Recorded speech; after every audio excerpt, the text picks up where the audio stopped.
J'ai simplement glissé, puis j'étais ailleurs, comme si le temps avait été brièvement réécrit.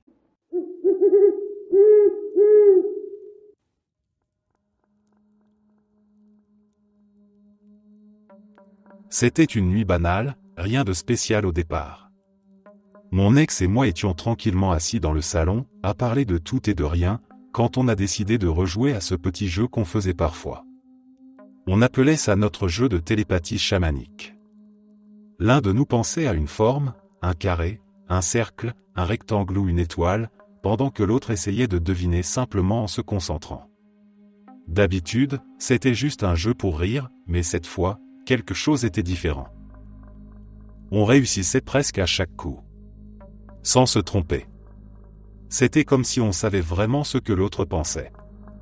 On en riait, mais derrière nos sourires, on sentait tous les deux cette étrange tension, un truc difficile à décrire. Et puis, sans prévenir, un son a commencé à venir de ma chambre. Ce n'était ni un vrombissement d'appareil, ni un bruit de tuyauterie. C'était une vibration profonde, continue, mais pas juste dans l'air, on la ressentait aussi dans le corps, comme si le son était dans nos têtes. Aucun de nous n'osait bouger. On se regardait, les yeux écarquillés, à moitié fascinés, à moitié terrifiés. Le bruit a duré plusieurs minutes, sans s'interrompre, avant de s'éteindre aussi soudainement qu'il avait commencé. Quand tout s'est calmé, j'ai fini par me lever pour aller voir. Ma chambre était vide. Rien d'anormal. Mais en revenant, quelque chose m'a frappé. La lumière. Le ciel derrière la fenêtre n'était plus noir. Le soleil se levait. Je me suis figé, incapable de parler. Il était environ 1h du matin quand on avait commencé à jouer. Et maintenant, le jour se levait. Mon ex m'a rejointe, tout aussi choquée. On a vérifié l'heure sur nos téléphones, 6 heures passées. On n'avait aucune explication. On n'avait pas dormi, pas perdu connaissance. On avait juste joué, entendu ce son impossible, et 5 heures s'étaient volatilisées. Depuis ce soir-là, je me demande si, sans le vouloir, on n'a pas touché à quelque chose qu'on ne comprend pas. Peut-être qu'on a ouvert une porte mentale, un espace entre deux instants. Ou peut-être que le monde a simplement sauté un fragment de temps, et qu'on s'est retrouvé à l'extérieur de la logique, juste pour quelques heures.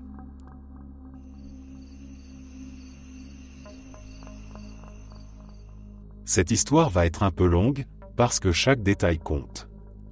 En résumé, ma grosse bouteille d'1 gallon a disparu sans explication, puis elle est réapparue des heures plus tard, et mon frère et moi l'avons littéralement entendue tomber. C'est arrivé il y a plusieurs années, mais je m'en souviens comme si c'était hier. Pour donner un peu de contexte, j'ai toujours été quelqu'un de très actif, j'adore jouer au basket, faire de la randonnée, soulever des poids ou simplement marcher longtemps, surtout sous la pluie. Pour mes longues balades, j'avais une énorme bouteille d'eau que je transportais toujours avec moi. C'était un grand gallon en plastique, à l'origine une bouteille de Hawaiian Punch que ma mère avait achetée et que je réutilisais. Ce jour-là, il pleuvait dehors, c'est d'ailleurs la pluie qui m'a réveillé. Je me suis dit tout de suite, il faut que je me lève et que j'aille marcher avant que la pluie s'arrête. Alors je me lève et je commence à chercher ma bouteille d'eau. Et là, première bizarrerie, elle est introuvable. C'est étrange, parce qu'avec la disposition de ma chambre, il est presque impossible de perdre un objet de cette taille. Imaginez une pièce rectangulaire avec la porte dans le coin inférieur gauche d'un petit mur. Juste à gauche de la porte, un canapé à pattes très courtes, donc rien ne peut passer dessous. Tout au fond, sur le mur opposé, mon futon posé directement sur le sol, sans cadre ni sommier. Sur le long mur à droite, il y a ma commode, avec un espace si petit en dessous que même mon chaton ne pourrait pas s'y glisser, et juste à côté, un bureau avec ma télé dessus, où je dessine et joue. De l'autre côté, sur le mur opposé, une étagère en hauteur où sont accrochés mes costumes du dimanche. Le centre de la pièce est complètement dégagé, à part la ficelle pendue du plafond qui sert à allumer la lumière. Bref, pas beaucoup d'endroits où une bouteille d'1 gallon pourrait disparaître. J'ai pourtant passé 15 bonnes minutes à tout retourner, sous le canapé, derrière la commode, même sous le futon. J'ai aussi demandé à mes parents et à mes frères et sœurs s'ils l'avaient vu ou déplacé, mais rien. Finalement, j'ai abandonné et je suis parti marcher avec une petite bouteille. Quelques heures plus tard, je rentre, je prends une douche chaude et je me pose. J'invite mon frère à venir regarder un film avec moi. Il fait sombre, je suis allongé sur le futon, lui est allongé sur le canapé en face. Au milieu du film, tout à coup, on entend un énorme boom, comme si quelqu'un venait de laisser tomber un boulet de canon sur le sol. Je mets le film sur pause, je le regarde, il me regarde, on est tous les deux persuadés que l'autre a jeté quelque chose.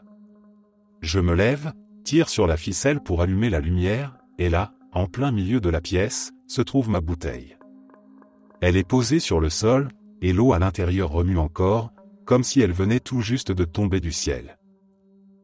On se fixe, complètement incrédule.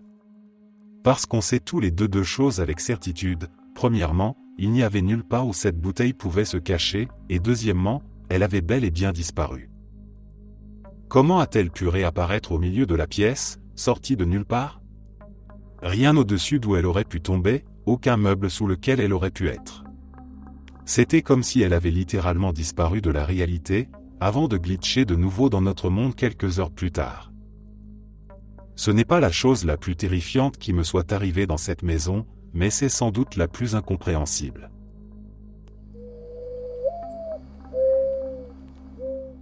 Quand j'avais 18 ans, j'ai rencontré mon ex-petite amie dans un Apple Store au centre commercial. L'iPhone 8 venait tout juste de sortir et j'étais impatiente de l'acheter depuis des semaines. Ce jour-là, il y avait une longue file d'attente. Il se trouvait juste derrière moi et m'a demandé si j'étais là pour acheter le nouvel iPhone. J'ai répondu oui, et nous avons commencé à discuter. Nous nous sommes bien entendus, et le soir même nous sommes allés voir un film. Nous avons ri du fait que ce téléphone nous avait permis de nous rencontrer. 1 an plus tard, nous étions toujours ensemble. Un soir, lui, son ami et moi étions dans sa voiture, en route pour aller chercher des pizzas. Quand nous sommes revenus à la voiture, impossible de retrouver son téléphone. Après quelques minutes de recherche, nous l'avons enfin retrouvé, mais c'était un Samsung. Son ami jurait que c'était bien le sien, pourtant je savais que ce n'était pas possible. Nous nous étions rencontrés dans un Apple Store, il avait acheté un iPhone 8 ce jour-là, j'en étais certaine. J'ai pris le téléphone et j'ai regardé à l'intérieur. Il y avait des photos de nous deux, des selfies pris devant un miroir où l'on voyait clairement un téléphone Android dans sa main. Quand je lui ai demandé des explications, il a simplement répondu que nous nous étions rencontrés au centre commercial, pas dans un Apple Store. Sa famille assurait qu'il avait toujours eu un iPhone, ses amis disaient la même chose. Pourtant, je suis tombé sur d'anciens posts Facebook où il défendait les téléphones Android et critiquait Apple.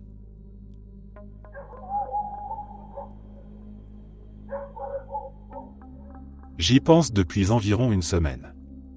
J'ai essayé d'en parler autour de moi, mais personne ne trouve ça aussi fou que moi. Samedi dernier, j'étais à l'épicerie. C'était l'heure du dîner, donc il y avait énormément de monde. Je n'avais que 3 articles à acheter et je marchais à l'arrière des rayons. Les caisses automatiques se trouvent au début de l'allée 6, celle des œufs et des fromages. Je prends mes 3 articles et je me dirige vers l'allée 6. Là, je vois que la file pour les caisses automatiques s'étend presque jusqu'au milieu de l'allée. Plusieurs personnes alignées, les unes derrière les autres, et tous les terminaux de paiement occupés. Je me dis alors que je vais vérifier les caisses normales pour voir si les files sont plus courtes. Je remonte donc par l'allée 7. Mais les files y sont tout aussi longues. À ce moment-là, je pense, tant pis, je préfère attendre à la caisse automatique. Je me retourne pour revenir par l'allée 6, et il n'y a plus personne. Personne du tout. Pas une âme. Plus de files, plus de clients dans l'allée, juste 2 personnes en train de payer aux caisses automatiques. J'ai eu un moment de flottement, comme si j'étais folle. J'ai fait un tour complet sur moi-même au milieu du magasin, littéralement pour voir où tout le monde avait bien pu passer. J'ai fini par aller directement à la caisse automatique et payer sans attendre. Mais il est impossible qu'une autre caisse se soit ouverte en 10 secondes. Aucune autre ligne n'était libre. Il n'y a tout simplement aucun moyen que toutes ces personnes aient pu disparaître avant même que j'aie eu le temps d'arriver à l'avant du magasin. J'étais complètement perdu, et je le suis encore. Tout le monde à qui j'en parle trouve ça banal, mais moi je suis convaincu qu'il s'est produit une sorte de « bug » dans la réalité. Où sont passés tous ces gens? Ce n'est tout simplement pas possible.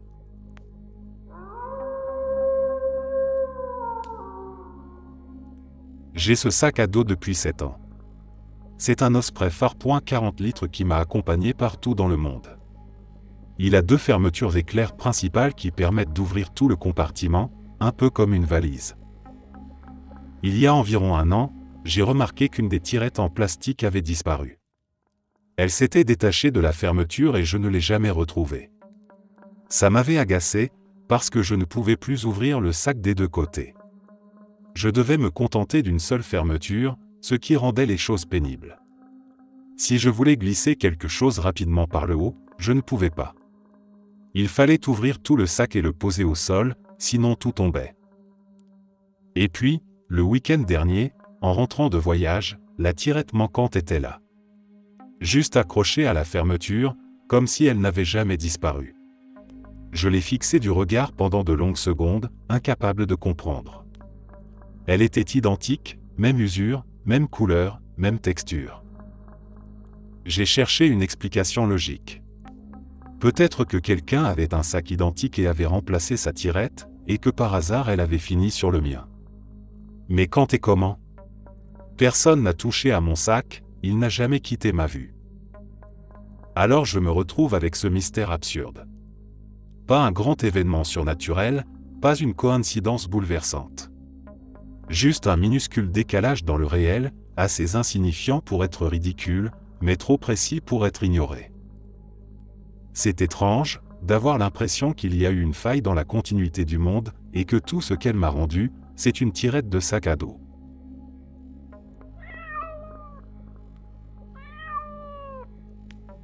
Pour situer un peu, cela s'est produit 2 fois, exactement au même endroit, sur la même route. Je vis dans une ville du Royaume-Uni appelée Brighton. Il y a une longue route qui traverse le centre de la ville, appelée Western Road, et qui continue jusqu'à la ville voisine, Hove. Sur de longs tronçons, les immeubles y sont entièrement mitoyens, avec des bars et des restaurants au rez-de-chaussée. Il y a quelques années, mon petit ami et moi rentrions d'un restaurant quand nous avons remarqué un homme grand, avec de longues dreadlocks, marcher vers nous. Rien de particulier à signaler, à part sa veste colorée, mais dans cette ville, connue pour ses styles excentriques et alternatifs, ce n'était pas inhabituel. Il nous a dépassés, d'un pas tranquille. Environ 30 secondes plus tard, il est réapparu, marchant de nouveau dans notre direction. Il nous a repassés, exactement de la même façon. Je n'ai rien dit sur le moment, mais mon petit ami a eu un mouvement de surprise après son passage. Nous avons regardé autour de nous, complètement déconcertés. Pour qu'il ait pu nous recroiser aussi vite, il aurait fallu qu'il prenne une ruelle, court à toute vitesse à travers un réseau de petites rues, et ressorte devant nous, mais c'était pratiquement impossible. Et surtout, il ne semblait pas du tout essoufflé. Nous en avons parlé pendant des années. Chaque fois que nous repassions par cette route, nous gardions l'œil ouvert, espérant le revoir, mais plus jamais nous ne l'avons croisé. Puis, hier soir, nous revenions du même restaurant que la première fois. J'ai remarqué un couple très élégant qui marchait vers nous. J'ai même pensé que j'aimais beaucoup le style parisien de la femme. Et puis c'est arrivé de nouveau. Le couple nous a croisés 2 fois, en l'espace de 15 à 20 secondes. Je suis abasourdi, totalement dérouté. Je n'ai jamais cru à ce genre de choses. Je n'ai jamais été spirituel, ni porté à croire à l'inexplicable, je suis toujours la première à chercher des explications rationnelles. Mais cette fois, je n'en trouve aucune.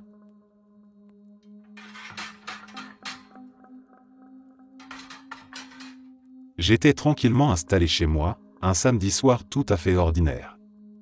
Comme chaque semaine, j'avais acheté le journal local, celui avec le petit supplément papier qui présente les programmes télé de la semaine. 4 pages, rien de passionnant, mais j'aimais bien l'avoir à portée de main. Pendant la diffusion d'Andéavour, je me suis dit que c'était le bon moment pour ranger un peu. J'ai pris l'ancien guide, je l'ai remplacé par le nouveau, puis j'ai soigneusement plié celui-ci en 4 avant de le glisser dans la poche latérale de la housse du canapé. Pendant la pause publicitaire, j'ai jeté l'ancien guide au recyclage et je suis revenu m'asseoir. C'est là que j'ai remarqué qu'il manquait quelque chose. Le nouveau guide avait disparu. Pas de bruit, pas de mouvement, personne d'autre dans la pièce. J'ai vérifié sous les coussins, derrière le canapé, même dans le panier à papier, au cas où j'aurais confondu les deux. Rien. L'endroit était calme, identique à quelques minutes plus tôt, mais il manquait ce simple morceau de papier. J'ai fini par abandonner. Je me suis dit que c'était idiot de chercher un programme télé comme si c'était un objet de valeur.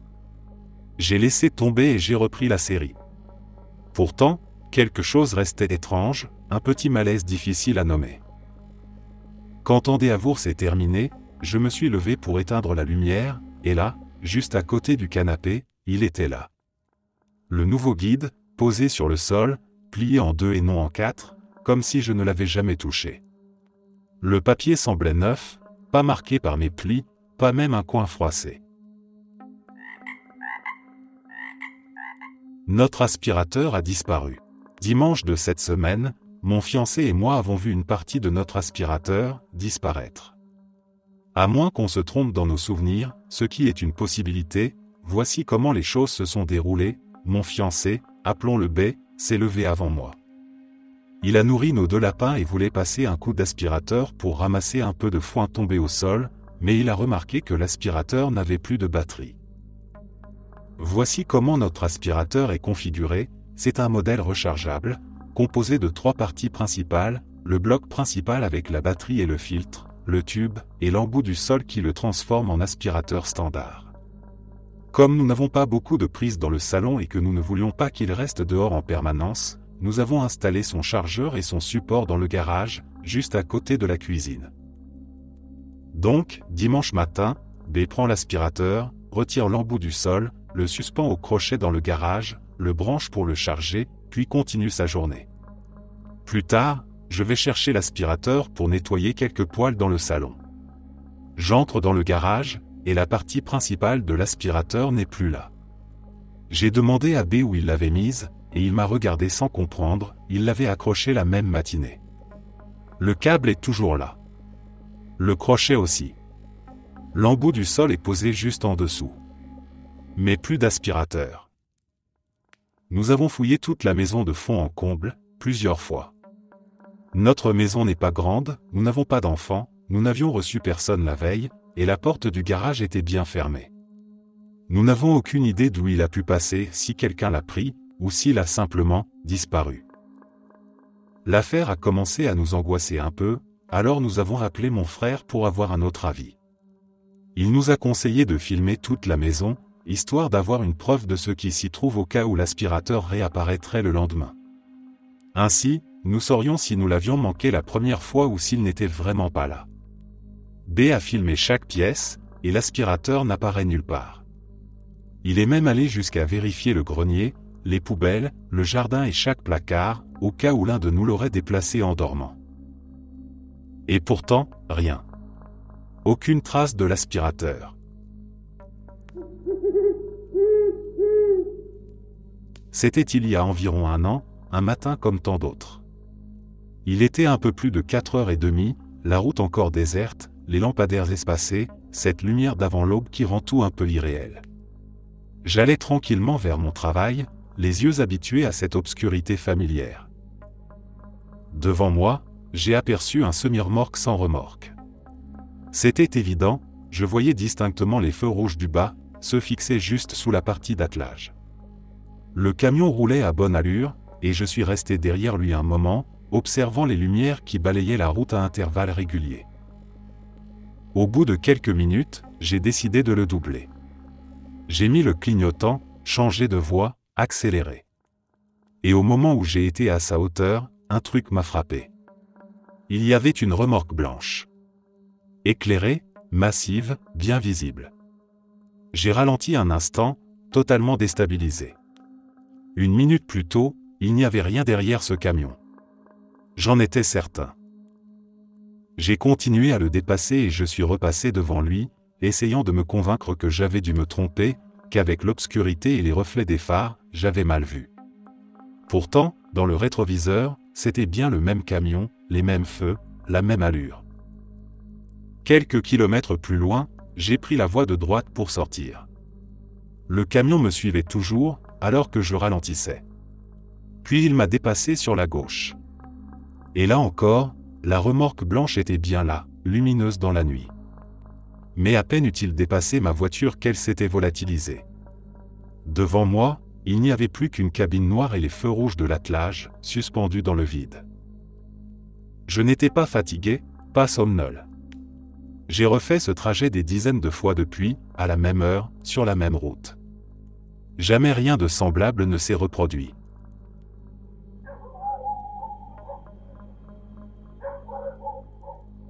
Pour donner un peu de contexte, tout a commencé en 2017, mais l'événement principal s'est produit en 2019. L'été 2017, je travaillais dans un chenil. J'avais de nouvelles boucles d'oreilles toutes simples, des clous ornés d'un petit bijou en forme de gemme arc-en-ciel. Un jour, pendant que je travaillais, l'un des chiens m'a donné un coup de tête dans l'oreille. Le bijou s'est détaché, est tombé sur le sol en ciment, et je l'ai ramassé en soupirant, un peu frustré parce que je venais tout juste d'acheter ces boucles. Je l'ai mis dans ma poche en me disant que je le réparerais plus tard. À la fin de mon service, j'ai sorti la tige et la gemme de ma poche, et je les ai posées dans le vide-poche central de ma voiture, toujours avec l'intention de les réparer plus tard. Une semaine plus tard, je me suis souvenu du bijou et je suis allé le chercher. En ouvrant le vide-poche, il n'y avait plus rien. Disparu. J'ai fouillé dans tous les recoins, sans succès. J'étais vraiment contrarié, parce que je ne pouvais même plus réparer ma boucle. J'ai fini par abandonner et passer à autre chose. Pendant les 2 années suivantes, j'ai continué ma vie, repensant de temps en temps à ce bijou perdu, mais sans trop m'en préoccuper. C'est important de préciser que, durant ces 2 ans, j'ai nettoyé plusieurs fois ma voiture, et qu'à l'hiver 2017, j'ai commencé à vapoter, j'ai arrêté depuis, donc pas besoin de conseils là-dessus. Si vous connaissez les box modes, vous savez qu'il faut régulièrement changer les résistances, et je le faisais très souvent. En 2019, je conduisais avec un ami assis sur le siège passager. Il m'a dit quelque chose, et au moment où j'ouvrais la bouche pour lui répondre, j'ai senti un petit objet tomber de ma bouche jusque sur mes genoux. J'ai aussitôt cru que c'était une dent, car j'ai une peur panique d'en perdre une. J'ai arrêté la voiture sur le bas-côté, le cœur battant, en priant que ce ne soit pas ça. J'ai pris l'objet sur mes genoux, et c'était la gemme de ma boucle d'oreille, celle qui avait disparu 2 ans plus tôt. Encore aujourd'hui, je n'ai absolument aucune idée de la manière dont c'est arrivé. Ça me dépasse complètement, et je reste totalement perplexe face à cette histoire.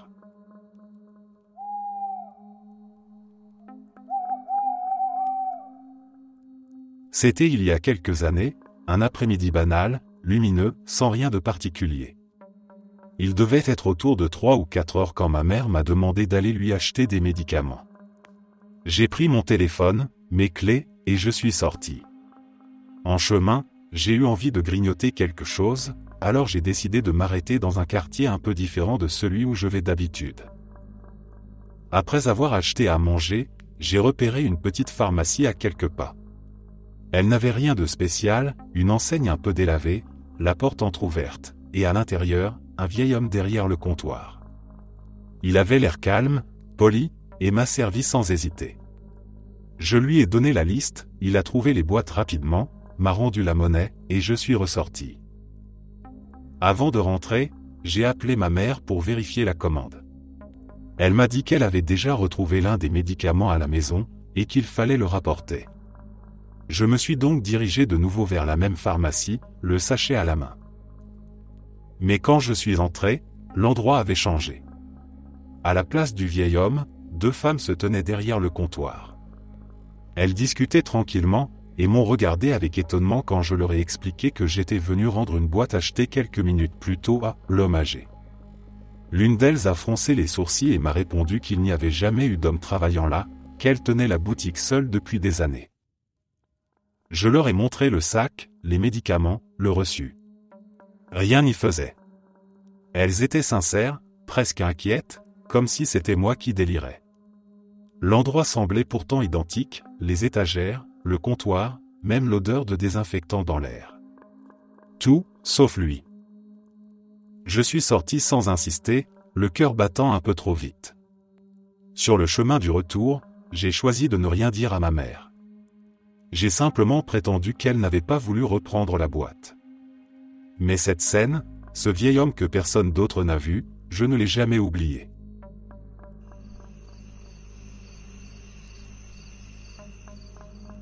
Cette histoire ne date pas d'hier, elle s'est passée il y a quelques années. Il y a sans doute une explication logique, mais je n'en ai jamais trouvé une qui tienne vraiment la route. J'étais dans une grande gare et j'attendais mon train comme d'habitude. Sur le grand écran, il était indiqué qu'il partirait du quai numéro 1 dans environ 25 minutes, alors je m'y suis dirigé. J'y suis resté, entouré de pas mal de monde. À cette époque, je ne prenais pas souvent le train, alors pour être sûr, j'ai demandé à une jeune femme si j'étais bien sur le bon quai. Elle a confirmé et m'a dit qu'elle attendait le même train. Les écrans au-dessus du quai affichaient aussi le bon numéro, donc je n'étais pas inquiet. Je ne sais pas exactement ce qui s'est passé, mais en une fraction de seconde, alors que je ne regardais pas, il m'a semblé que tout le monde avait disparu. J'étais pratiquement seul sur le quai. Les écrans étaient désormais éteints et le train n'était toujours pas arrivé. Aucun message d'annonce ne signalait un changement de quai ou un retard, alors qu'il le diffuse normalement par les haut-parleurs. Je suis retourné dans le hall principal, un peu perdu, pour vérifier sur le grand tableau d'affichage. Mon train n'y figurait plus du tout. J'ai expliqué la situation à la personne de l'accueil, en lui disant que le train n'était jamais arrivé, et elle m'a répondu qu'il était bien parti, sans aucun retard, du quai numéro 1. Ce n'était pas dramatique en soi, car un autre train est passé 2 heures plus tard et j'ai pu poursuivre mon trajet sans problème. Mais cette expérience m'est restée en tête. Comment le train aurait-il pu partir de ce quai sans que je le voie ou l'entende arriver ? Où étaient passés tous ces gens ? Ont-ils entendu une annonce que j'aurais manquée ? Je n'avais pas d'écouteurs, pas de téléphone, et j'étais attentif tout le temps. Cette situation me dépasse encore aujourd'hui.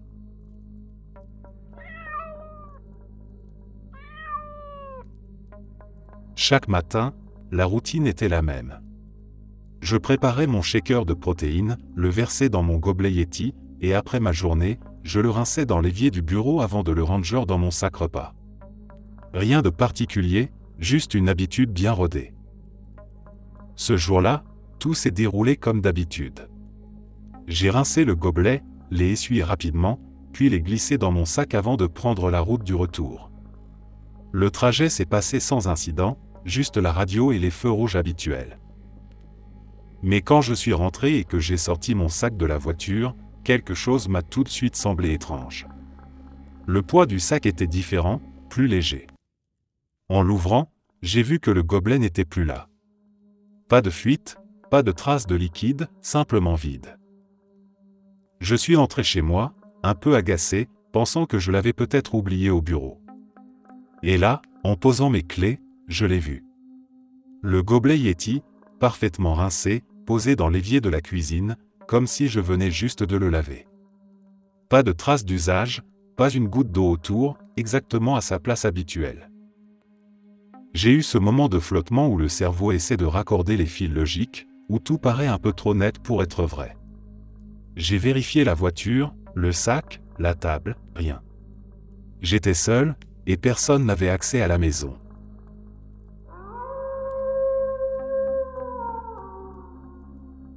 En février 2022, je conduisais à travers le Midwest des États-Unis. Je ne sais pas trop combien de détails je devrais donner, mais j'approchais de la périphérie d'une grande ville de l'Ohio, vers 2 heures du matin.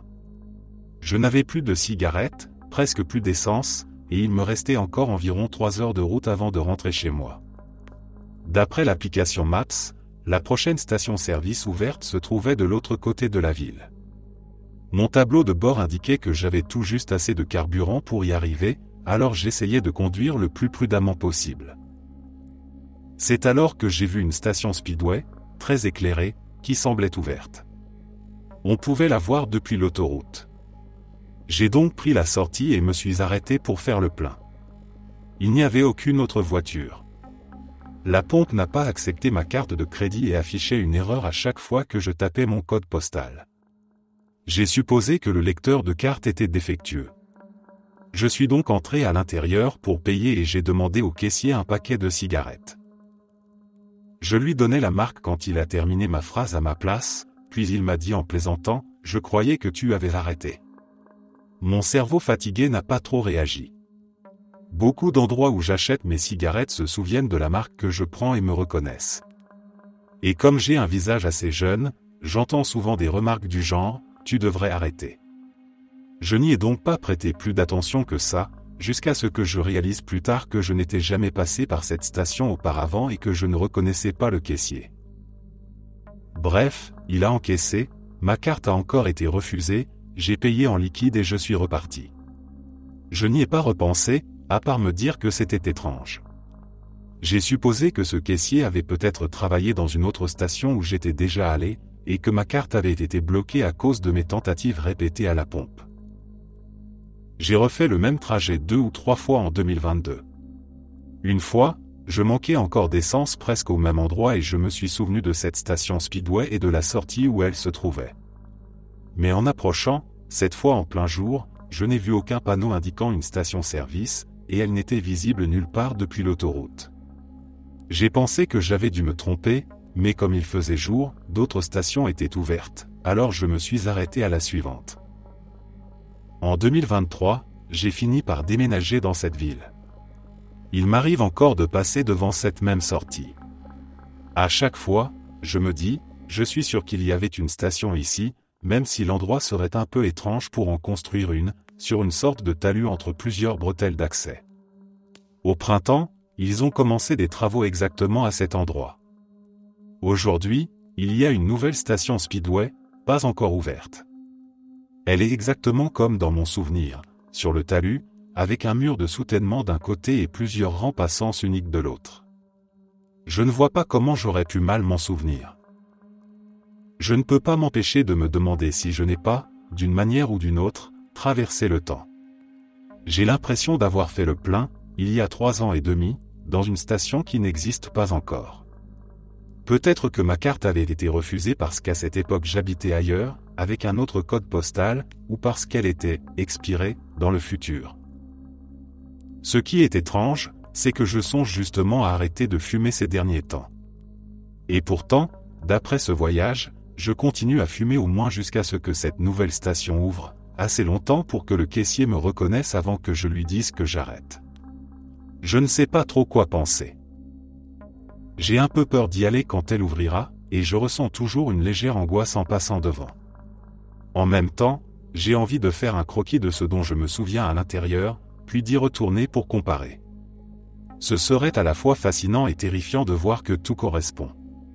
Quoi qu'il en soit, j'ai l'impression que l'univers m'envoie un signe pour arrêter de fumer, alors je vais peut-être simplement le faire et ne jamais y retourner.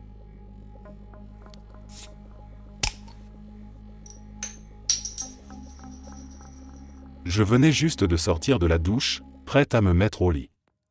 Rien d'inhabituel, une soirée calme, les gestes de ma routine presque mécanique. En me regardant dans le miroir, j'ai remarqué un bouton apparu sur mon menton, encore rouge, tout frais. J'ai pris une plaquette de patch anti-imperfection dans le tiroir, en ai décollé un et l'ai posé soigneusement sur la peau. Je tenais toujours la plaquette dans la main quand elle m'a glissé des doigts. Elle est tombée lentement, en ondulant dans l'air comme une feuille d'automne, oscillant de droite à gauche. Mon tiroir de produits de soins était resté ouvert, juste en dessous, et je la voyais clairement descendre vers lui. Puis, au moment précis où elle allait toucher le bord du tiroir, elle a disparu. J'ai figé mon regard sur l'endroit vide pendant quelques secondes, cherchant une explication logique. Ensuite, j'ai tout vidé, les crèmes, les sérums, les brosses, tout ce qu'il contenait. Rien. J'ai regardé partout. Sous le tapis, derrière la porte, même dans la corbeille à papier. La pièce n'était pas grande, impossible que ça se soit égaré sans laisser de traces.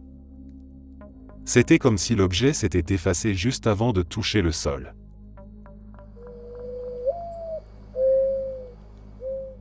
Alors voilà. Tous les dimanches, je prépare du guacamole. C'est mon petit rituel. Et à chaque fois, j'utilise exactement une demi-limette. Juste une moitié.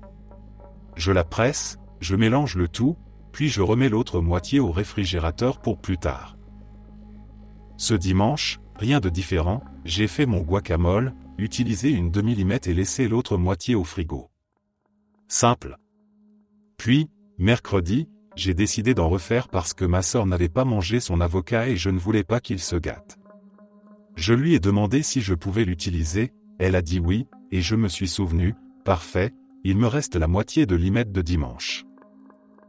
Je la prends, je la presse, je prépare tout, je mange, tranquille. Rien d'anormal. Jusqu'à aujourd'hui, jeudi. J'ouvre le frigo pour attraper mon yaourt et la bam. Une autre moitié de limette est posée là, exactement au même endroit. Même taille. Fraîche comme si elle venait d'être coupée. Ça ne serait pas étrange si quelqu'un d'autre à la maison utilisait des limettes, mais non. Ma mère et ma sœur n'y touchent jamais. Le seul agrume qu'on utilise, c'est le citron, et seulement quand on fait un gâteau au citron, ce qui n'est pas arrivé depuis des semaines parce que ma mère est au régime. Donc maintenant je me dis, quoi ? Parce que je jure avoir utilisé la dernière moitié hier. Pour en être sûr, j'ai vérifié la poubelle, et oui, les deux moitiés utilisées sont encore là. Les deux sont les parties supérieures, celle sans la petite marque de la tige. Mais celle qui est dans mon frigo maintenant est clairement la moitié inférieure, celle où la tige se connecte à l'arbre. Ce qui n'a aucun sens. Parce que, d'une façon ou d'une autre, j'ai maintenant 3 moitiés d'une seule limette. Et la nouvelle a l'air toute fraîche, comme si elle venait d'être coupée. Qui l'a coupée ? D'où elle sort ? Franchement, je commence à remettre la réalité en question. Soit j'ai accidentellement découvert la duplication de limette, soit la matrice a bugué directement à l'intérieur de mon frigo.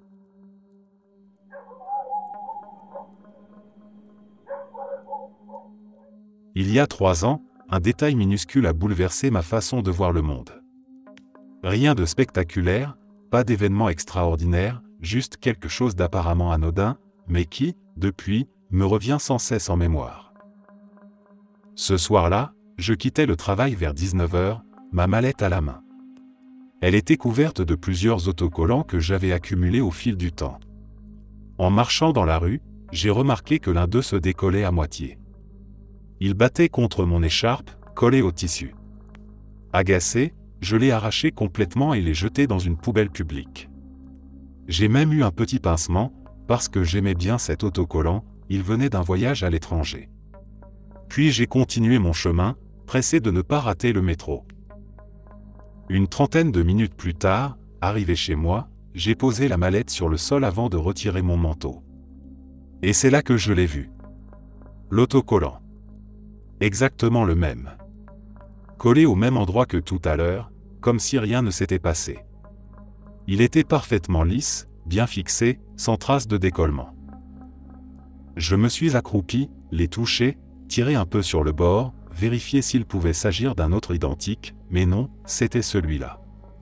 Celui que j'avais retiré de mes propres mains et jeté dans la rue. Ce n'était rien de dramatique, mais quelque chose dans cette impossibilité m'a profondément troublé.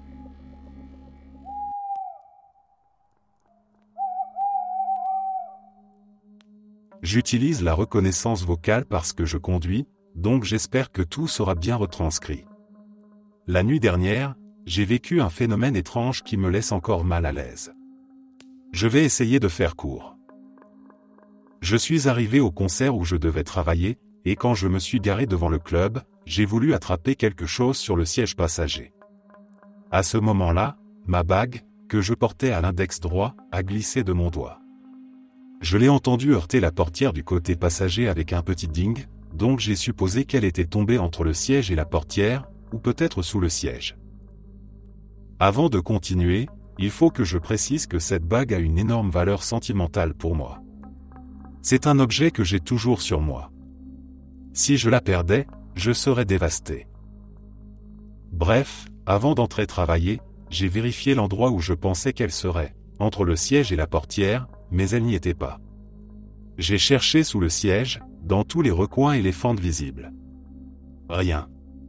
Je l'avais pourtant bien entendu faire ce petit bruit contre la portière, donc j'étais persuadé qu'elle était là, mais non. Introuvable. J'ai déplacé les sièges dans tous les sens, vérifié mes poches, les porte-gobelets, la boîte à gants, les vides-poches de la portière, la banquette arrière, dessous les sièges, bref, j'ai littéralement mis ma voiture sens dessus-dessous à la recherche de cette foutue bague. J'ai dû passer 10 à 15 minutes à chercher, sans succès. Je commençais à paniquer, parce que je ne voulais vraiment pas la perdre. J'ai même regardé dehors, sous la voiture, au cas où elle aurait roulé dehors quand j'avais ouvert la portière pour fouiller.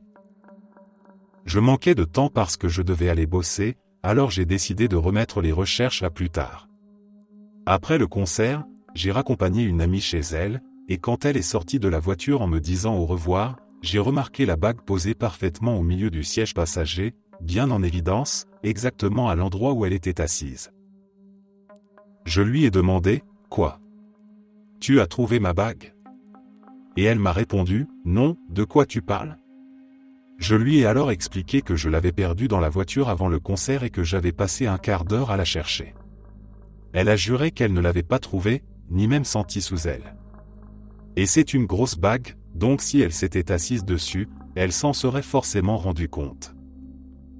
Mais voilà, je suis complètement troublé, parce que j'ai fouillé ma voiture de fond en comble, et qu'elle a ensuite réapparu, parfaitement posée au milieu du siège, comme si l'univers m'avait dit, « Tiens, la voilà. » C'était il y a une quinzaine d'années, quelque part au centre du Texas, sur une route de campagne étroite et déserte. Le ciel était bas, gris, un peu de brouillard flottait dans l'air, et le paysage avait cette teinte d'hiver où tout semble suspendu. Je savais parfaitement où je me trouvais. J'avais déjà pris cette route des dizaines de fois, je pouvais presque la parcourir les yeux fermés. Je roulais tranquillement, sans musique, juste le bruit du moteur et le crissement des pneus sur l'asphalte humide. Et puis, au détour d'un virage, j'ai aperçu un petit magasin au bord de la route. Une devanture en bois, une pompe à essence ancienne, une enseigne un peu effacée. J'ai ralenti en pensant que c'était nouveau, mais très vite quelque chose m'a frappé, ce magasin, je le connaissais. Sauf qu'il ne se trouvait pas là. Il appartenait à une autre petite communauté, sur une route parallèle, à plusieurs kilomètres de là. Pourtant, tout correspondait, la disposition des bâtiments, la pancarte, même la vieille balançoire devant le porche. J'ai continué à rouler, un peu confus, pensant m'être trompé de route. Mais en vérifiant les intersections, les chemins de terre, tout semblait identique à ma route habituelle, sauf que ce n'était pas la bonne. Comme si, sans m'en rendre compte, j'avais glissé d'une route à une autre, d'un endroit à un autre, sans aucune transition. Quand je suis rentré, j'ai raconté l'histoire à ma femme. Elle a souri, un peu dubitative, pensant que j'avais dû me perdre. Mais je sais ce que j'ai vu. Je connais ces routes, et ce jour-là, je me suis retrouvé dans un lieu où je n'aurais jamais dû être.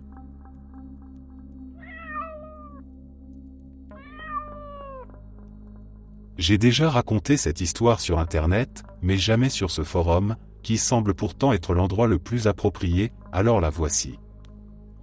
Un jour, il y a quelques années, j'étais assis tranquillement dans le salon, occupé à mes affaires, pendant que ma mère et mon beau-père discutaient dans la cuisine.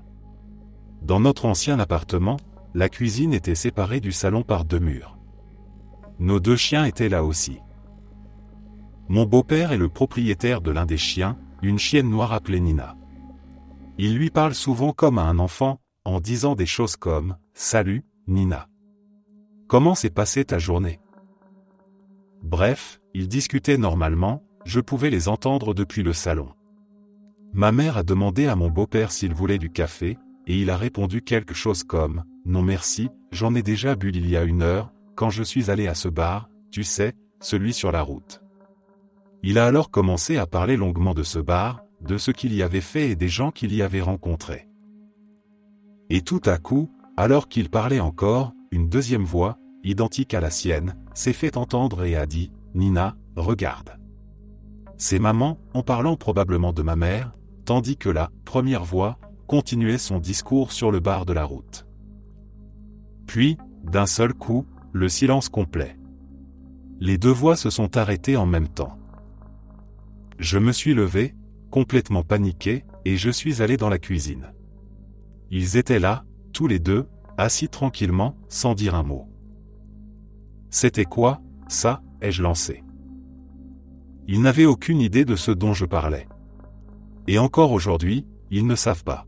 C'est l'un des deux étranges bugs de la matrice qui me sont arrivés dans ma vie, et tous deux impliquent ma mère d'une façon ou d'une autre. Du coup, je suppose qu'elle doit être une sorte de sorcière ou une entité capable de manipuler le temps. Ah.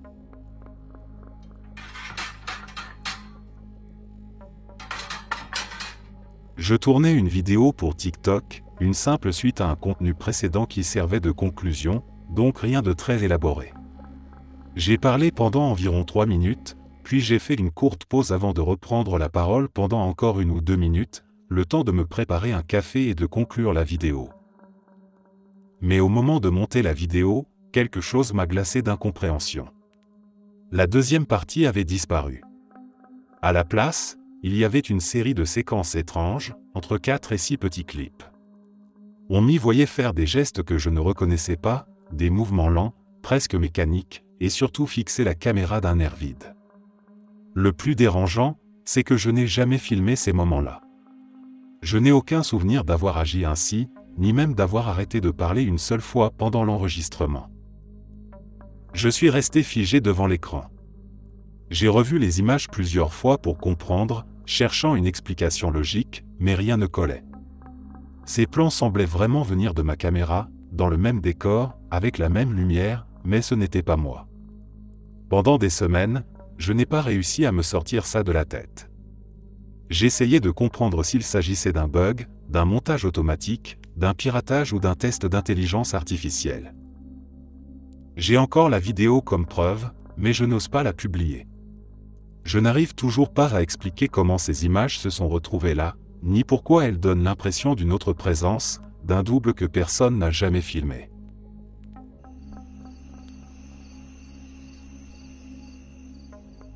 Je cherche des réponses à propos d'une étrange expérience que j'ai vécue l'autre jour, alors que je prenais le bus.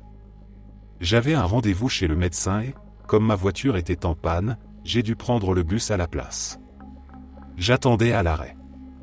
Le bus avait du retard lorsqu'une femme est arrivée et s'est placée à côté de moi. Elle était bien habillée, portant un tailleur. Nous n'avons pas parlé jusqu'à ce que mon bus arrive. Le seul bus qui passe à cet arrêt est le numéro 204, qui ne circule qu'une fois toutes les 3 heures. Normalement, le trajet jusqu'à Wellen, non fictif, pour des raisons de confidentialité, dure environ 20 minutes. Je suis monté dans le bus, tandis que la femme restait dehors et criait « Est-ce que ce bus va à Wellen ?» Le chauffeur nous a lancé un regard étrange à tous les deux et a répondu non. J'ai regardé à nouveau. C'était bien écrit « 204 », direction Wellen. Tous les passagers me regardaient d'un air bizarre. J'ai fini par redescendre, un peu confus. La femme m'a dit « Ne t'inquiète pas, l'autre va arriver dans 1 minute. » J'ai vérifié les horaires et aucun autre bus n'était prévu avant longtemps. Pourtant, à peine 30 secondes plus tard, un autre bus 204 est arrivé. Il n'indiquait pas « Wellen » sur le panneau, mais c'était tout de même le 204. J'ai hésité, puis je suis monté. Le bus était plein à craquer. Il restait exactement 2 places libres, une pour la femme en tailleur et une pour moi. Je lui ai demandé si elle était sûre que ce bus allait bien à Wellen. Elle m'a répondu oui, et nous sommes partis. Elle n'est restée qu'un seul arrêt avant de descendre. Ensuite, le bus a commencé à tourner en rond pendant environ 1 heure, quittant la ville pour y revenir sans cesse. Des gens montaient et descendaient, jusqu'à ce que je sois le seul passager restant. Puis il a continué à faire le tour de la ville encore quelques minutes avant de finalement se rendre à Wellen. Pendant tout ce temps, plus personne n'est monté ni descendu. La femme, quant à elle, n'est même pas allée à Wellen, alors que c'est elle qui avait posé la question au chauffeur au départ. J'ai déjà pris ce bus plusieurs fois et le trajet dure normalement à peine 20 minutes. Cette fois, j'ai passé près d'1 heure et demie à bord. je n'arrive pas à me défaire de l'impression qu'il s'est passé quelque chose d'étrange.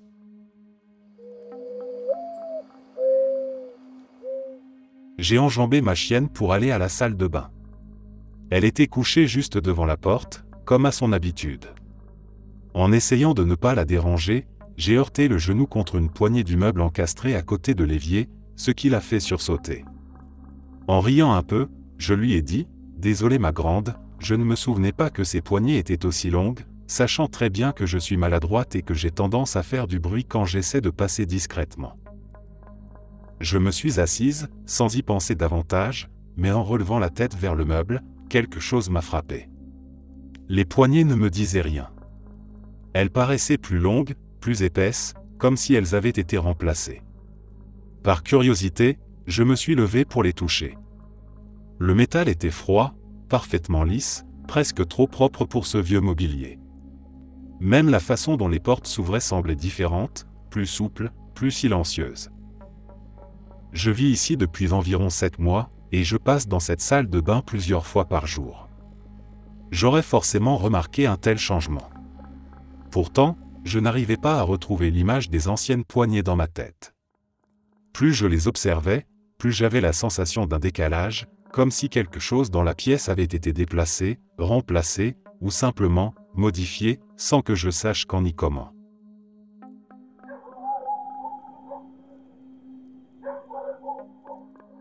Il y a environ 35 ans, à Toronto, j'ai vécu quelque chose que je n'ai jamais réussi à expliquer. À l'époque, on ne parlait pas de glitch dans la matrice. Ce concept n'existait pas encore, et pourtant, c'est exactement ce que ça semblait être une faille, une anomalie dans le réel. Ce soir-là, mes amis et moi étions sur le toit d'un immeuble, étendus sur des couvertures, à regarder les étoiles. C'était une de ces nuits d'été claires, calmes, où le ciel semble infini et presque vivant. On parlait de tout et de rien, de musique, de boulot, de rêves qu'on poursuivait à moitié. Et puis, l'un de nous a dit « Eh, regardez-la. Cette étoile bouge. » Au début, j'ai cru qu'il se trompait. Peut-être un satellite, un avion, quelque chose de banal. Mais non. Ce qu'on voyait ne correspondait à rien de connu. La lumière ne traversait pas le ciel. Elle se déplaçait lentement entre deux points fixes, comme si elle faisait l'aller-retour sur une ligne invisible. Chaque trajet durait quelques minutes, puis elle s'arrêtait net, repartait dans l'autre sens, avec la même précision, le même rythme. Pas de clignotement, pas de variation d'intensité. Un mouvement parfait, répétitif, sans but apparent. Nous avons regardé pendant plus d'1 heure. Personne ne parlait plus. Le silence du toit, le souffle du vent, et là-haut cette chose qui bougeait sans jamais faillir. Aucun son, aucune trace d'un engin. Juste ce point lumineux, obstiné, prisonnier d'une trajectoire qu'il semblait ne pas pouvoir quitter. Ce n'était pas un satellite, il trace toujours une ligne continue, disparaissent à l'horizon. Ce n'était pas non plus un avion, ni une étoile filante, ni même quelque phénomène météorologique. Et pourtant, c'était là, indiscutable. Avec le temps, j'ai essayé d'y repenser rationnellement. Peut-être une illusion d'optique, un reflet, un phénomène atmosphérique rare. Mais aucune explication ne colle à la régularité du mouvement, ni à sa durée.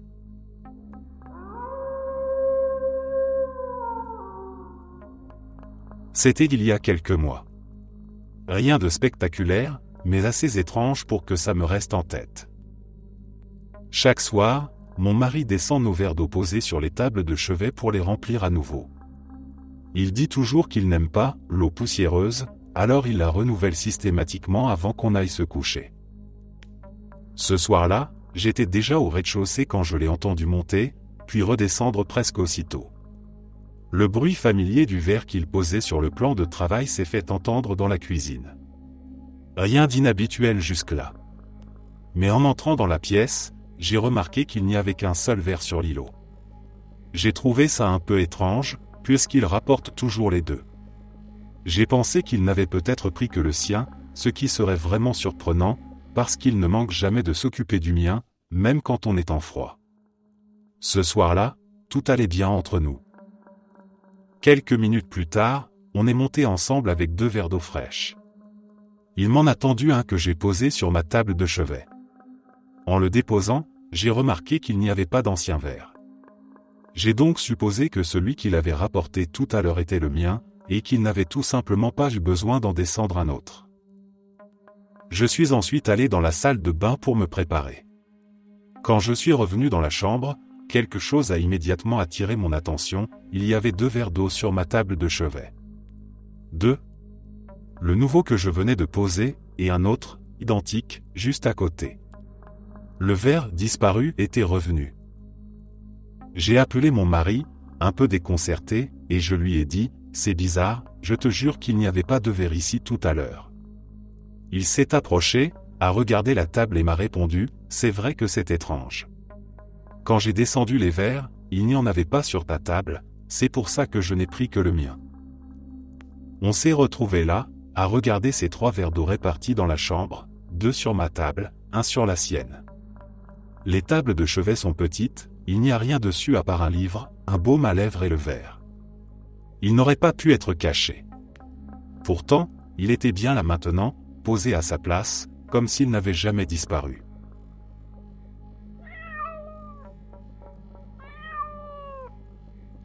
L'autre soir, ma fiancée et moi rentrions à pied d'une soirée chez des amis. Dès le départ, j'avais ce pressentiment lourd, une angoisse inexplicable, comme si quelque chose allait mal tourner. L'air était calme, presque trop calme, et chaque pas me donnait l'impression de marcher vers quelque chose que je ne pouvais pas éviter.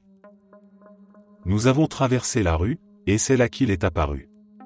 Une voiture déboulant à une vitesse absurde, phare hurlant dans la nuit. On aurait dit que le conducteur ne voyait rien, perdu dans un brouillard d'alcool et d'inconscience. Il zigzaguait, le corps raffaissé contre la vitre, incapable de tenir le volant droit. J'ai juste eu le temps de serrer la main de ma fiancée, prêt à la pousser hors du chemin. Je me souviens de la lumière blanche, du bruit du moteur, puis de ce silence. Et soudain, le miracle, la voiture s'est arrêtée net. Pas de crissement de pneus, pas de dérapage, rien.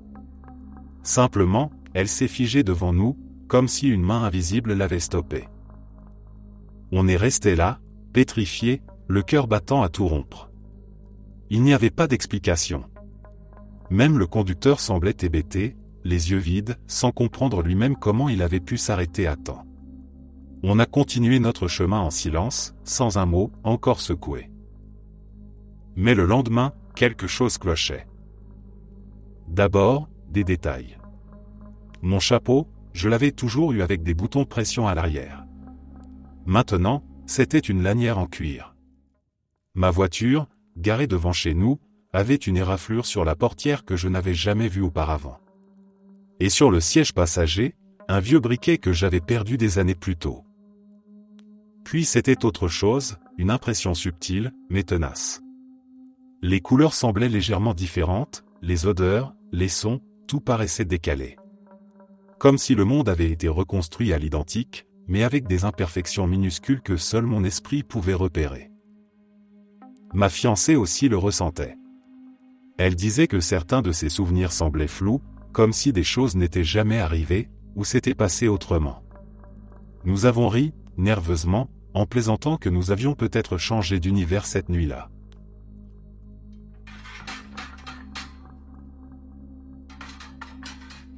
En 2017, en Croatie, dans la maison de mon père. Je suis sorti dehors, et juste devant la porte, il y avait un petit lézard. Rien d'extraordinaire, on en voit souvent là-bas, rapide, discret, habitué à la chaleur des murs. J'ai ralenti le pas pour l'observer. Il ne bougeait pas, lui non plus. Pendant un instant, nos regards se sont croisés. Et c'est là que c'est arrivé. Le temps a semblé se tordre. Tout est devenu lent, comme si le monde vacillait autour de moi. L'image du jardin, du mur, du lézard, tout paraissait décalé, comme si chaque mouvement se jouait image par image, un peu en retard sur la réalité. Je sentais la chaleur du soleil, j'entendais le silence lourd de l'après-midi, mais tout semblait suspendu. Je ne saurais dire combien de temps ça a duré. Peut-être une seconde, peut-être beaucoup plus. Quand tout est redevenu normal, le lézard avait disparu, et j'avais cette impression étrange d'avoir assisté à quelque chose que mon esprit n'arrivait pas à classer. Cela s'est passé il y a une dizaine d'années, et jusqu'à aujourd'hui, je n'en ai parlé qu'à ma mère et à ma femme. À l'époque, je vivais dans une petite ville et je prenais le bus tous les matins pour aller travailler. Je vivais un peu à l'extérieur du centre, donc le bus était rarement plein. Ce matin-là, il n'y avait que 5 ou 6 personnes à bord. Rien d'inhabituel, sauf elle. Assise au milieu du bus, il y avait une femme âgée, sans doute dans les 70 ans. Ses cheveux gris étaient soigneusement coiffés, et elle portait une longue robe en velours violet. À ses pieds, des chaussures étranges, souples, qui ressemblaient à des chaussons de danse. Et sur sa tête, un grand chapeau jaune à large bord, décoré de motifs violets que je n'arrivais pas à distinguer. L'ensemble était si singulier que je n'ai pas pu m'empêcher de la fixer un instant. Tout le trajet, elle est restée immobile, les mains posées sur un sac en tissu violet assorti à sa robe. Elle ne regardait ni par la fenêtre ni autour d'elle, simplement droit devant, avec un air calme, presque figé. La route jusqu'au terminal prenait environ une demi-heure. Quand nous sommes arrivés, j'ai vu qu'elle se levait aussi pour descendre. Elle avançait lentement vers la sortie avant, alors que moi, je sortais par la porte arrière. J'ai mis quelques secondes à descendre, et quand mes pieds ont touché le sol, j'ai jeté un dernier regard au bus, elle y était encore, se dirigeant tranquillement vers les marches. Je me suis dirigé directement vers le guichet automatique, à une trentaine de mètres de là, juste à côté des toilettes du terminal. Il ne m'a fallu que quelques secondes pour y arriver. Et au moment où je levais la tête, j'ai vu la porte des toilettes pour femmes s'ouvrir. Elle en est sortie. La même femme. Même robe de velours violet, même chapeau jaune, même chaussures. Exactement identique. Elle ne m'a pas regardé, a simplement traversé le hall d'un pas tranquille, son sac dans la main droite. Mon cœur s'est mis à battre fort. C'était impossible. Il n'y avait qu'un seul chemin entre le bus et ce couloir, et j'étais passé par là sans jamais la voir. Même si elle avait couru, et vu son âge, c'était impensable, elle n'aurait jamais pu arriver avant moi.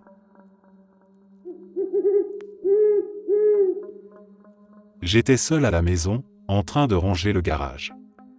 Je triais de vieux cartons, un de ces bacs remplis de souvenirs qu'on n'a pas ouverts depuis des années. En fouillant, je suis tombé sur un vieux journal intime à moi, celui que j'avais quand j'étais enfant, à peu près au même âge que ma fille aujourd'hui. C'était un carnet très reconnaissable, un de ces journaux Babysitter Club qu'on remplissait avec des questions guides et des petits dessins. Je me suis assise un moment pour en lire quelques pages. J'y ai retrouvé mes anciens gribouillis, mes réponses maladroites, et je me suis dit que ma fille trouverait ça drôle. Alors je suis monté à l'étage et je l'ai posé sur sa bibliothèque, bien en évidence, pour qu'on le lise ensemble le soir même. Je me souviens précisément de l'endroit où je l'ai mis, entre deux de ses livres préférés, pour être sûr de le voir plus tard. Je suis ensuite redescendu au garage et j'ai repris le tri. J'ai continué à fouiller dans le même bac, retiré quelques livres, et là, le journal est réapparu. Exactement le même. D'abord, j'ai cru qu'il s'agissait d'un second exemplaire, mais dès que j'ai ouvert les premières pages, j'ai reconnu mes dessins, mes phrases, les mêmes taches d'encre. C'était celui que j'avais posé sur la bibliothèque quelques minutes plus tôt. Je suis remonté précipitamment à l'étage. Sur la tablette, il n'y avait plus rien. Le livre avait disparu. Je suis resté là un moment, le journal entre les mains, incapable de comprendre. Il n'y avait personne d'autre dans la maison. Aucun bruit, aucune trace de passage. Tout semblait normal, sauf ce carnet qui ne pouvait pas être à deux endroits à la fois. Je n'ai toujours aucune explication.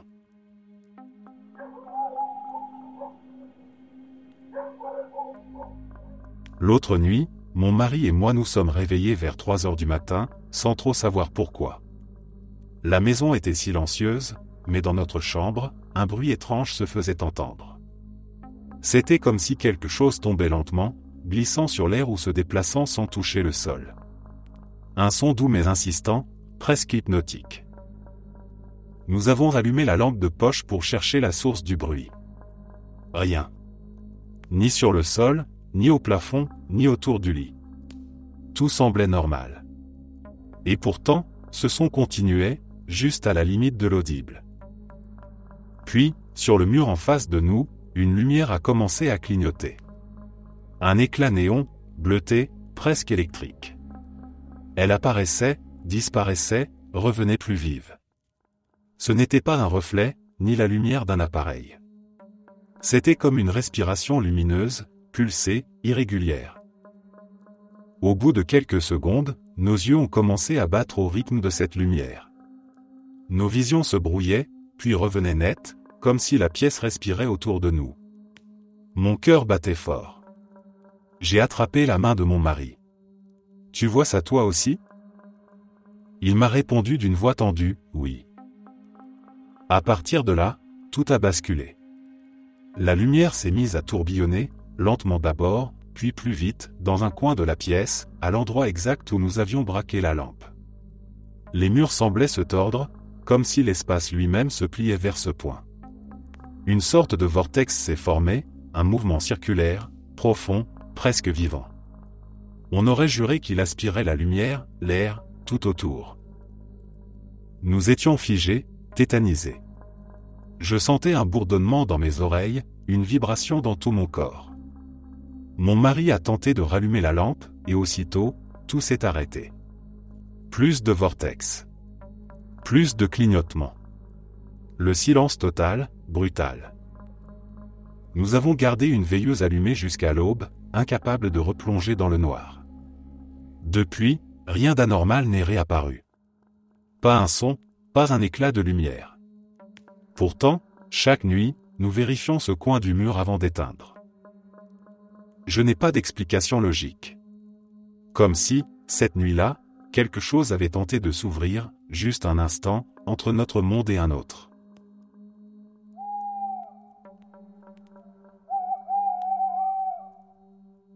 Il y a quelques années, je rentrais chez moi à Denver après avoir passé la journée chez ma sœur, à 2 heures de route.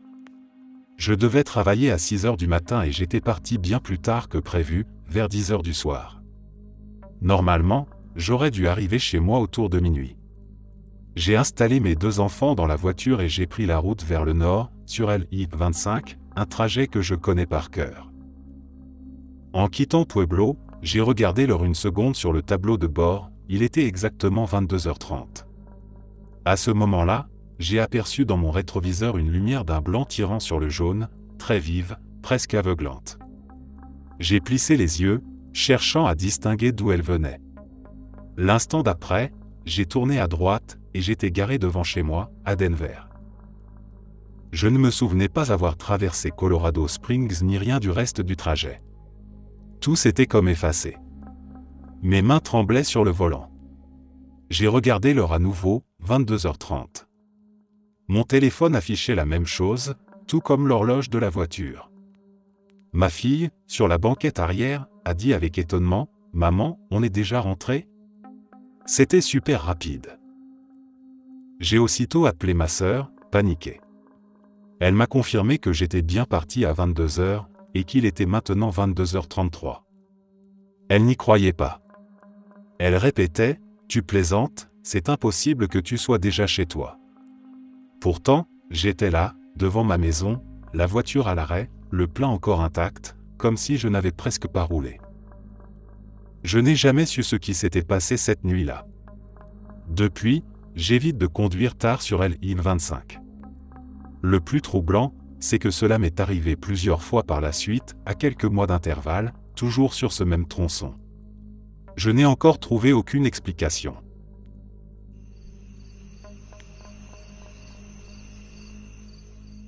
J'ai ce vieux canapé que mon oncle m'a offert il y a environ 4 ans. Un meuble sans histoire, un peu usé, mais confortable. Pourtant, depuis 2 ans, quelque chose d'étrange se produit. Par moments, un son se fait entendre à l'intérieur du canapé. Pas un grincement, pas un craquement, mais une sonnerie. Comme celle d'un petit appareil, d'un téléphone oublié, d'un réveil, quelque chose de mécanique, répétitif et clair. La première fois, j'ai cru rêver. Mais le son est revenu. Régulièrement. Pas fort, pas agressif, juste, présent. Toujours à la même place, comme s'il provenait du cœur même du canapé. Alors j'ai décidé de chercher. J'ai retourné les coussins, démonté les accoudoirs, passé la main dans chaque couture, chaque fente du tissu. Rien. Absolument rien. Pas de téléphone, pas de montre, pas de trace d'un objet électronique. Et pourtant, chaque fois que j'y suis assis, la sonnerie revient. Le plus déroutant, c'est que quand j'en parle à quelqu'un, personne n'entend rien. Il s'assoit, écoute, me regarde avec un air confus. Mais moi, je l'entends. Et pire encore, je le sens. Une vibration légère, imperceptible mais réelle, qui traverse les ressorts du canapé jusqu'à mes jambes. En ce moment même, alors que j'écris ces lignes, elle recommence. Ce petit dring régulier, lointain mais familier, presque moqueur. Au début, j'ai cru à un vieux téléphone coincé dans la structure, ou à une montre oubliée. Mais après avoir démonté le canapé en entier, l'explication logique s'est effondrée. Alors j'ai commencé à me poser d'autres questions. Est-ce que c'est une hallucination? Un problème d'audition? Un acouphène qui se manifeste seulement ici, dans ce coin précis de mon salon? Mais comment expliquer la vibration? Une fois, j'ai laissé le canapé dans le silence complet de la nuit, lumière éteinte, enregistrant le son avec mon téléphone. Rien. L'enregistrement ne capte rien du tout. Pourtant, moi, je l'entends. Et chaque fois que je m'en approche, le son semble s'éloigner, comme s'il se jouait de moi, comme s'il se déplaçait à l'intérieur du tissu. Je ne sais plus si je deviens fou ou si quelque chose vit dans ce vieux canapé, quelque chose qu'aucun outil ou oreille humaine ne peut détecter. Ce qui me trouble le plus, c'est que mon oncle, celui qui me l'a offert, est mort peu après me l'avoir donné.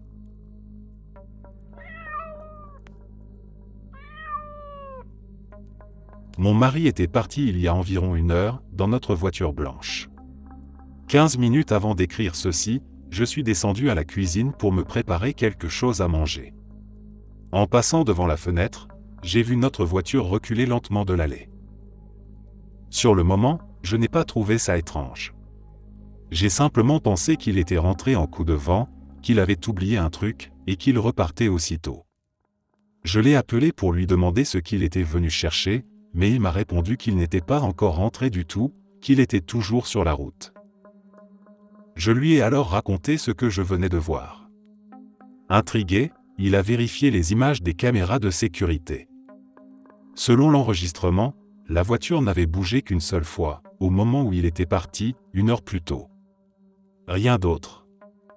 Pas de seconde sortie, pas de passage, aucune image correspondant à ce que j'avais vu. Pourtant, j'en suis certaine, j'ai bien vu la voiture reculer, ses feux allumés, la carrosserie blanche se reflétant dans la lumière du Porsche. J'ai même entendu le bruit du moteur. Tout semblait parfaitement réel. C'est comme si j'avais assisté à quelque chose qui n'a jamais eu lieu, une image exacte de la réalité, mais détachée du temps. Mon mari me croit, mais aucune preuve ne montre ce que j'ai vu.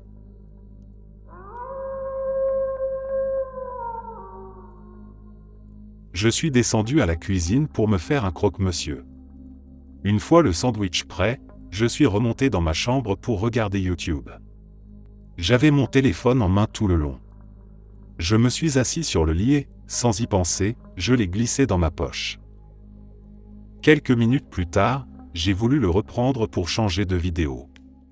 En mettant la main dans ma poche, j'ai senti l'objet, le poids familier du téléphone, la forme bien reconnaissable et, au même moment, cette sensation a disparu. D'un instant à l'autre, il n'y avait plus rien. J'ai d'abord cru qu'il était tombé entre les draps ou sous le lit. J'ai cherché partout dans ma chambre, retourné les coussins, soulevé les couvertures, ouvert les tiroirs. Rien. J'ai fouillé le couloir, la salle de bain, la cuisine, chaque pièce de la maison. Aucune trace du téléphone. Je n'ai pas quitté la maison de la journée, donc il n'a aucune raison d'être ailleurs. J'ai même essayé d'appeler mon numéro depuis un autre appareil, mais aucun son, aucune vibration. Le téléphone semblait s'être évaporé.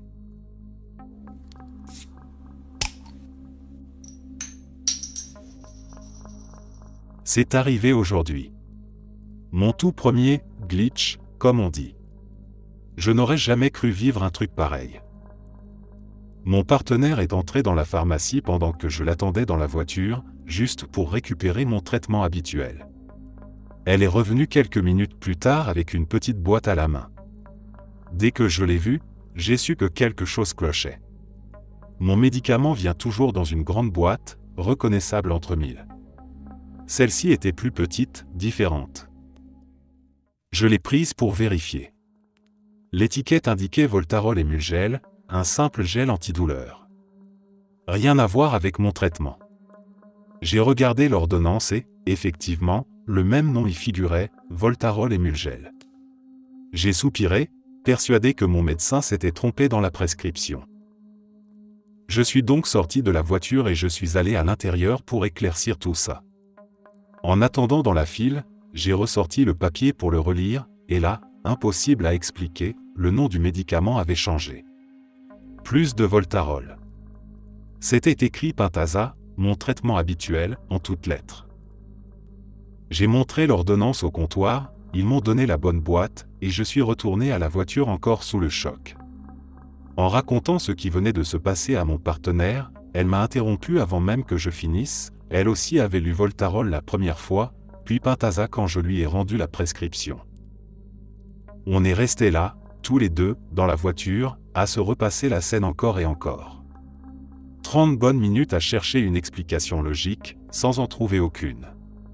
Tout ce qu'on sait, c'est qu'on a vu la même chose, au même moment, et que ça ne colle pas avec la réalité.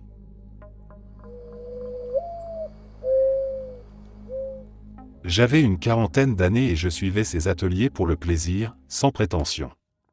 Ce jour-là, le cours venait de se terminer. Le professeur m'avait prêté un grand panier pour un exercice de nature morte, et il fallait maintenant le ranger au-dessus de l'armoire. Le panier était énorme, assez encombrant, et je cherchais la meilleure façon de le poser pour qu'il ne tombe pas. Je le tournais dans tous les sens, avançant petit à petit vers la gauche sans trop m'en rendre compte. C'est là que j'ai trébuché, un tiroir du bas de l'armoire était resté ouvert. Je me souviens très clairement de ce moment. J'ai senti mon pied se coincer, et j'ai compris aussitôt que j'allais tomber. Pourtant, la chute n'est jamais vraiment arrivée comme elle aurait dû. C'est comme si tout avait ralenti. J'ai eu le temps de dire plusieurs fois « Oh non, oh non, oh non ». Conscient que je perdais l'équilibre, tout en entendant mes deux camarades continuer à discuter à quelques mètres de moi. Je me rappelle avoir vu leur visage se tourner vers moi, lentement, comme si chacun de nous était pris dans une sorte de décalage. Puis, d'un seul mouvement, ils ont tous les deux tendu les bras et m'ont rattrapé avant que je ne touche le sol.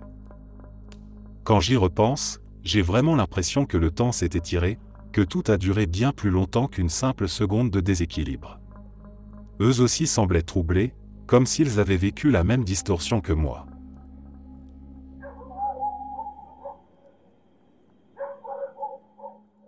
Ma femme n'était pas censée rentrer avant 18h. Alors quand elle s'est garée dans l'allée à 17h30, mon chien et moi avons été tout simplement pris de court. Comme toujours, ma chienne s'est mise à faire sa danse de joie, tournant sur elle-même en aboyant d'excitation parce que maman rentrait enfin. Puis, tout à coup, elle s'est figée. Son poil s'est hérissé et elle a aboyé, pas le genre d'aboiement joyeux, mais celui qu'elle réserve quand quelque chose ne va pas. Intrigué, j'ai écarté légèrement le store du salon et j'ai vu la camionnette de service de ma femme remonter l'allée. Elle s'est arrêtée devant la boîte aux lettres, a ouvert la portière, a pris le courrier, puis s'est dirigée vers la maison. J'ai gardé un œil sur elle par la fente du store, attendant qu'elle frappe à la porte, mais elle n'est jamais arrivée jusqu'à celle-ci. Je suis resté là, confus, le cœur battant plus vite. J'ai vérifié la caméra de sécurité à la porte d'entrée. Rien. Pas la moindre trace de la camionnette, ni d'une silhouette, ni même du bruit du moteur. C'était comme si tout ce que j'avais vu n'avait jamais existé. Je lui ai envoyé un message, un peu nerveux, « Tu es rentré plus tôt ?» Elle a répondu presque aussitôt. « Non, encore sur la route. J'arrive dans 45 minutes. » Je me suis figé à mon tour. J'ai regardé ma chienne, elle fixait toujours la porte, les oreilles dressées, inquiète. J'ai essayé de me raisonner. Peut-être que j'avais mal vu, peut-être une voiture semblable, quelque chose d'aussi banal qu'une coïncidence. Pourtant, je savais ce que j'avais vu. Quand ma femme est finalement rentrée, un peu après 18 heures, tout s'est déroulé exactement de la même manière. La camionnette dans l'allée. Elle s'arrête à la boîte aux lettres, prend le courrier, puis monte vers la porte. Ma chienne recommence sa danse folle, mais cette fois, pas d'aboiement inquiet. Et là, elle a frappé. La porte s'est ouverte. Tout semblait normal. Je n'ai rien dit sur ce que j'avais vu plus tôt, pas tout de suite. Ce n'est que plus tard, en dînant, que j'ai lâché, tu n'as pas eu l'impression d'être déjà rentré tout à l'heure. Elle a levé les yeux, un sourire intrigué sur les lèvres. Comment ça? Je n'ai pas su quoi répondre. Peut-être un simple moment de confusion.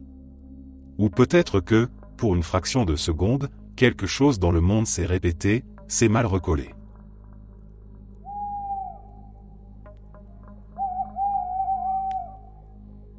Quand j'étais ado, vers 2017 peut-être, j'étais seul à la maison, en train de faire la vaisselle dans la cuisine, écouteurs dans les oreilles. J'étais à fond dans ma musique, complètement absorbé par ma petite séance de rock improvisé. Je chantais, je bougeais, je secouais la tête, l'eau éclaboussait un peu partout. Puis, sans prévenir, j'ai ressenti cette sensation instinctive que quelqu'un te regarde. Ce frisson étrange, presque animal, qui te pousse à tourner la tête avant même d'en avoir conscience.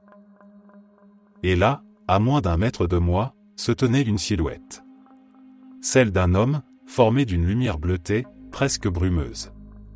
Aucune caractéristique nette, aucun visage, juste ce contour humain, vaguement transparent, baigné d'un éclat froid. Je suis resté figé, incapable de bouger. Mon cerveau essayait désespérément de comprendre ce que mes yeux voyaient. Pendant ce court instant, la silhouette m'a semblé consciente de mon regard, comme si elle avait réalisé que je pouvais la voir. En une fraction de seconde, elle s'est étirée, floutée, puis a filé dans le couloir en une traînée lumineuse bleue. Je suis resté là, immobile, l'éponge suspendue au-dessus de l'évier. 3, peut-être 5 secondes. Puis j'ai repris mes esprits et j'ai traversé la maison, pièce par pièce, vérifiant chaque porte, chaque recoin. Personne. Rien. Le silence total, juste ma musique qui continuait dans mes écouteurs. J'ai tenté de me raisonner. Fatigue, reflet, imagination. Mais rien n'expliquait cette sensation précise, ce moment où j'avais su que quelqu'un m'observait. Il n'y avait eu aucun son, aucun mouvement, et pourtant, j'avais senti une présence avant même de lever les yeux. Le plus troublant, c'est que mon grand-père était décédé 1 mois avant. Il n'avait pas eu le temps de venir souvent à la maison. Et parfois, je me demande si cette lumière bleue, c'était lui, venu dire au revoir. Des années plus tard, après avoir quitté la maison familiale, une autre nuit étrange est survenue. J'étais adulte, dans mon propre appartement. Je me suis levé pour aller chercher un encas vers minuit. J'ai ouvert la porte de ma chambre, et il était là. Une silhouette, à quelques centimètres de mon visage. Même lumière bleue, même halo flou. Mais ce n'était pas la même personne. Plus grand, une autre carrure. Pourtant, une impression de familiarité m'a traversé. Ce sentiment rare et puissant de reconnaître quelqu'un sans le voir vraiment. J'ai prononcé un prénom, hésitant, celui d'un vieil ami disparu depuis longtemps. Et au moment où le nom a franchi mes lèvres, la silhouette s'est dissipée. Il y a plus de 15 ans, je rentrais chez moi en voiture par une route de montagne verglacée. La pente était raide, sans glissière de sécurité, et en contrebas, le vide s'étendait assez loin pour que toute sortie de route se termine en désastre. J'avançais prudemment, les 2 mains crispées sur le volant, les pneus crissant sur la glace. Puis, sans prévenir, la camionnette a commencé à glisser. Lentement d'abord, puis de plus en plus vite, en reculant vers la droite, exactement dans la direction du ravin. Les roues ne répondaient plus, le moteur grondait dans le vide. J'ai senti le poids du véhicule tirer vers l'arrière, irrésistiblement. J'ai eu le réflexe d'appuyer sur le frein, mais rien. C'était comme si la route m'échappait. Et soudain, tout a changé. Il n'y a pas eu de choc, pas de secousse, juste un instant flou, comme si quelque chose avait sauté une image. En un clin d'œil, la camionnette n'était plus à la même place. Elle se trouvait un peu plus haut sur la route, décalée sur la gauche, et l'une des roues avait retrouvé l'asphalte sec, juste assez pour reprendre de l'adhérence. Le moteur a repris, les pneus ont accroché, et j'ai continué à monter, tremblant mais indemne. Je n'ai jamais compris ce qui s'était passé. Il n'y avait aucune marque sur la route, aucun signe de virage ou de mouvement brusque. J'ai simplement glissé, puis j'étais ailleurs, comme si le temps avait été brièvement réécrit. Merci d'être resté jusqu'à la fin. N'oubliez pas d'aimer la vidéo, de vous abonner et de partager vos propres histoires en commentaire. On se retrouve demain à la même heure devant ce feu.